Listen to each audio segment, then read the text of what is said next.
అప్పుడు నా కూతురు చనిపోయింది మా అమ్మే అని సెషన్స్ కోర్టులో పిటిషన్ వేసింది. పిటిషన్ స్వీకరించిన కోర్టు డిఎన్ఏ పరిశోధనకి ఆజ్ఞాపించింది. డిఎన్ఏ పరీక్ష చేయించడానికి ఆ రోజు నేను నా కూతురు హాస్పిటల్కి వచ్చాం. డిఎన్ఏ పరీక్ష చేస్తే ఎక్కడ దొరికిపోతారో అన్న భయంతో ఈ విషయాన్ని బాచి భైరవుడితో చెప్పాడు. మాట్లాడి పరిష్కరించుకుందామని ఆయన నన్ను రైస్ మిల్లుకి రమ్మని. అప్పుడే నువ్వు గాయపడి ఆయన్ని కాపాడావు. ఇంకా నయం, ఆ రోజు నేను భైరవుడితో మాట్లాడలేదు. డిఎన్ఏ పరీక్షలో చనిపోయింది నా భార్య అని నిరూపణ అయితే బాచిగాడు వాడి మనుషులు ఈ కేసు నుంచి తప్పించుకోలేరు.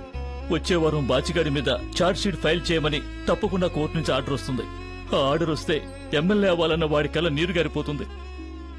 అందువల్ల మమ్మల్ని ఎలాగైనా కోర్టుకు వెళ్లకుండా ఆపాలని వాడు ప్లాన్ చేశాడు.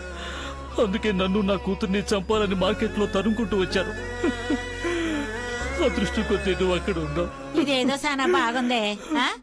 ఉన్న గొడవలు సరిపోక ఇదొకటా? ఇలా చూడండి సారు, మీ అమ్మాయి అందంగా ఉంది కదా అని నా మనవుణ్ణి లవ్ చేయమని చెప్పాను. అందంలోనే ఆపద ఉంటదన్నది సరిపోయింది. ఊళ్ళో ఉన్న ఏ గొడవలకి నా మనవుడు పోడు, మీ గొడవలకి వాడు రాడు. రే నువ్వు రారా పదం. అన్నమా ఏంటి? రే నేను పోతున్నా, నువ్వు వస్తావా రావా? రారా అంటే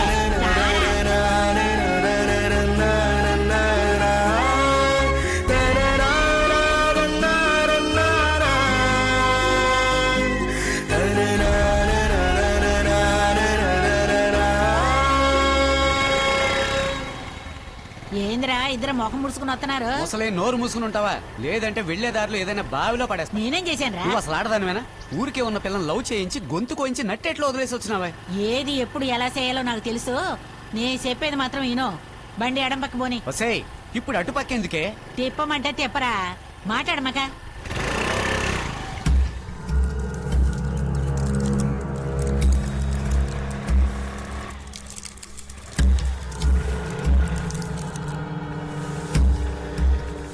ఏంటి ఇక్కడికెందుకు తీసుకొచ్చి? నోరు మూసుకొని రారా, అన్నిటికీ కారణం ఉంది.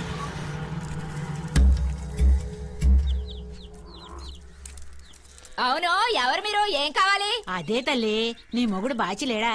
అదుగా వస్తున్నారు.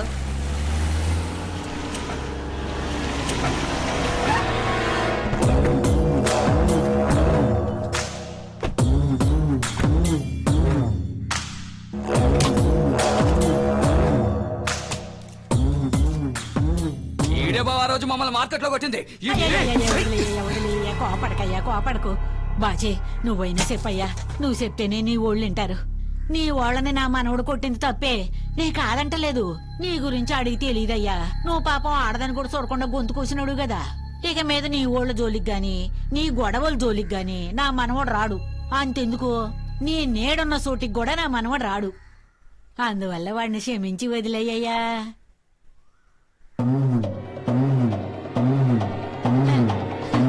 ఈ మాదిరిగా నిన్ను అడుక్కుంటాననుకున్నావా? నే చెప్పేది నువ్వు. నా మనవడు గురించి నీకు తెలియదు. ఆ రోజు ఆ భానుమతి అడిగినప్పుడు నా మనవడిని ఎల్రా అనుంటే నువ్వు సచ్చేవాడివి, అది బతికుండేది. అయినా మునిగిపోయింది ఏమీ లేదు. ఇప్పటి నుంచి ఆ భాగ్యం పిల్ల నా మనవరాలు. చూడు బాచి, ఆ పిల్ల మాట ఎత్తినందుకే నీ ఓళ్ళని నా మనవడు రోడ్డు మీద ఉతికి ఆరేశాడు.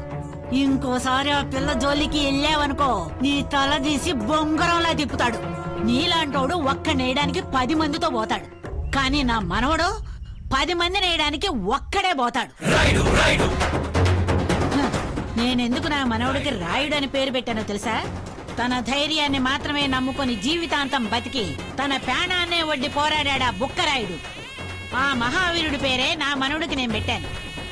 ఆ రాయుడు తెల్లోళ్ళని ఎదిరించి ప్రాణాలు వదిలాడు, కానీ నా మనవడు నీలాంటి హంతకుల ప్రాణాలు తీస్తాడు.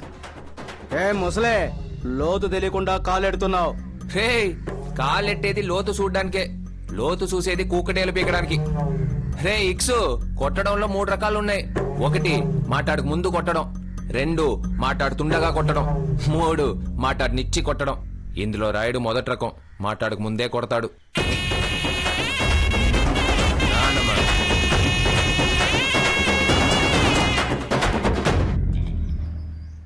ఇంకా నయ్యానమ్మా, ప్రేమించిన పిల్లని ఇట్లా వదిలేసి వచ్చినావని మనసు చాలా కష్టపడింది.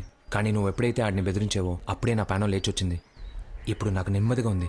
ఒరే, ఒకసారి తప్పు చేశాను. నిన్ను నమ్మొచ్చిందాన్ని పొమ్మని నడి రోడ్డు మీద ఒక ప్రాణాన్ని పోగొట్టుకున్నాను. ఆ దిక్కుమల్లోడు ఆ పిల్లని నా కళ్ళ ముందే చంపడం చూసి నా ప్రాణం అల్లాడిపోయిందయ్యా. ఆ బాచిగాడు ఈ పిల్ల తల్లి గొంతు కోసేటప్పుడు తను నన్ను చూసిన చూపుందే, అది ఈ రోజుకి నన్ను పొడుస్తూనే ఉందయ్యా. అప్పుడు నీ మనవుణ్ణి పంపుంటే నా ప్రాణం పోయుండేదా అని నన్ను చూసి అడుగుతున్నట్టే అనిపించిందయ్యా.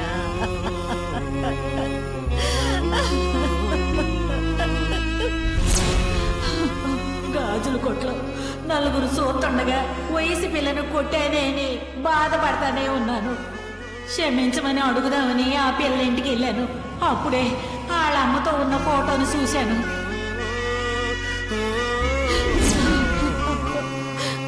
జీవితంలో నేనెవరికి ఏ ద్రోహం చేయలేదు, ఇది తప్ప. ఆ పాపానికి పరిహారం చేయడానికే ఈ పిల్లతో నీ పెళ్లి జరగాలనుకున్నాను. ఆ సమయంలోనే మార్కెట్లో ఆ పిల్ల వాళ్ళమ్మని చంపిన చోడు సోతా పోయింది. తను నిన్నే చూసిందని నీతో అబద్ధం చెప్పి ఆ పిల్లని నీతో లవ్ చేయించాలనుకున్నాను. నేను అనుకున్న మాదిరిగా నువ్వు ఆ పిల్లని మన ఇంటికి తీసుకొచ్చావు. ఇలా చూడు మనవడా, వాళ్ళ అమ్మను పోగొట్టుకున్నట్టుగా ఈ పిల్లని మనం పోగొట్టుకోకూడదు.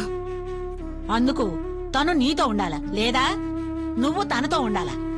అందుకని రేపే నీకు తనకి పెళ్లి. దీన్ని ఎవడో మార్చలేడు. అది కాదే, ఇలా వారం వర్జం చూడకుండా ఎవరన్నా పెళ్లి చేస్తారా? రేయ్, చేసేది మంచి అయితే అంతా మంచే జరుగుద్రా. బుప్పరాయి సముద్ర గ్రామ ఆచారం ప్రకారం, పాపంపేట గ్రామ ఆచారం ప్రకారం ఇరు గ్రామాలు మాట్లాడుకున్న విషయం ఏమిటంటే, బుప్పరాయి సముద్ర గ్రామానికి చెందిన కీర్తిశేషులు కృష్ణయ్య మంగమ్మ గారి మనవడు సుబ్బరాయుడు అనే వరునికి, పాపంపేట గ్రామానికి చెందిన లాయరు నరసింహులు కీర్తిశేషురాలు భానుమతి దంపతుల ఏకైక కుమార్తె భాగ్యలక్ష్మి అనే వధువుకి ఇరు గ్రామాల పెద్దల సమక్షంలో ఈ వివాహం జరిపించబడుతోంది. ఇప్పుడు పిల్ల తరఫున నరసింహులు గారు తాంబూలాలు తీసుకుంటారు. ఏమత్తా, పెళ్లి కొడుకు తరఫున తాంబూలాలు తీసుకునేది ఎవరు? నా మనవడు కొక్కరికో తీసుకుంటాడు. ఆడెందుకు తీసుకోవాలా? ఏ ముసలి నువ్వు తీసుకో. నువ్వు దేనికి ముసలి తీసుకోకూడదు? తాత సచ్చాడనా? మరి అలా అయితే వకీల్ పెళ్ళాం కూడా సచ్చింది, ఆయన వచ్చి తట్ట మార్చుకోవాలా? అయినా పెళ్లి మండపంలో ఏం జరుగుతుంది?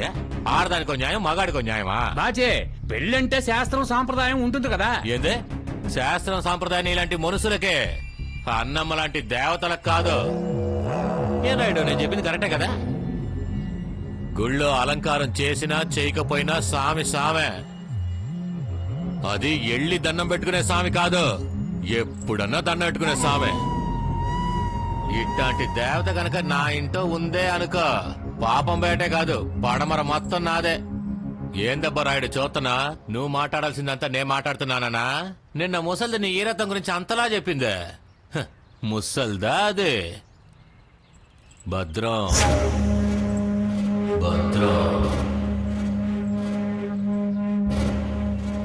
నువ్వే కదా అన్నావు కొట్టడంలో 3 రకాలున్నాయని. 1 మాట్లాడక ముందే కొట్టడం, 2 మాట్లాడుతుండగా కొట్టడం, 3 మాట్లాడినిచ్చి కొట్టడం. ఇందులో రాయుడు మొదటి రకమే, కానీ రోలెక్స్ 3వ రకం, మాట్లాడినిచ్చి కొడతాడు. దెబ్బకి పడితే ఎప్పటికీ లేవు.